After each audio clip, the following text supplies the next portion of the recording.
બની રહ્યા છે, જેમાં એક નવી ટેકનોલોજીનો અમલ કરવા માટે જઈ રહ્યા છે, જેમાં 4 ઇંચ હાઈ ડેન્સિટી પોલીઇથિલિનની શીટ એ વાપરવામાં આવશે.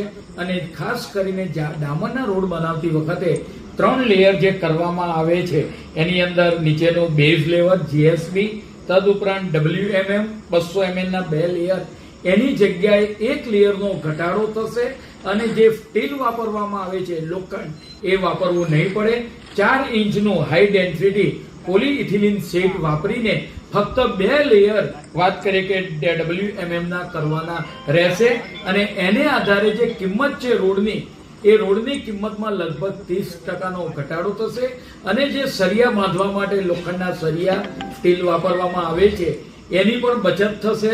તદુપરાંત લાંબી ગાળે એક કટાઈ છે અને એને પરિણામે જે ગુણવત્તા પણ એની ઘટે. એના બદલે આ હાઈ ડેન્સિટી પોલીઇથિલિનની શીટ વાપરવાથી રોડની મજબૂતાઈ પણ વધશે. તદુપરાંત કિંમતની અંદર 30% જેટલી કિંમત કોસ્ટિંગમાં પણ અમારે ઘટાડો થશે.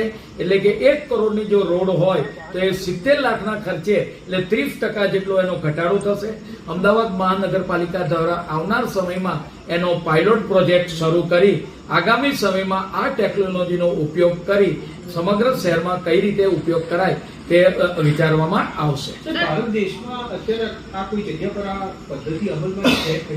સામાન્ય રીતે નોર્થ ઇન્ડિયાની અંદર જે પહાડી એરિયા છે, પહાડી એરિયાની અંદર આ ટેકનોલોજીનો ઉપયોગ કરવામાં આવે છે. અને આ ટેકનોલોજીનો ઉપયોગ ત્યાં આગળ એક ટકાઉ રસ્તા તરીકે પણ રોડ પણ લાંબા સમય સુધી ટકાઉ રહ્યા છે. અને ખર્ચની અંદર પણ ઇકોનોમિક રીતે ફાયદો થાય છે. એટલે મહાનગરપાલિકા દ્વારા એનો પહેલો પાયલોટ પ્રોજેક્ટ પિરાણા ખાતે સામેની ગલીની અંદર એ રોડ ઉપર કરવામાં આવશે.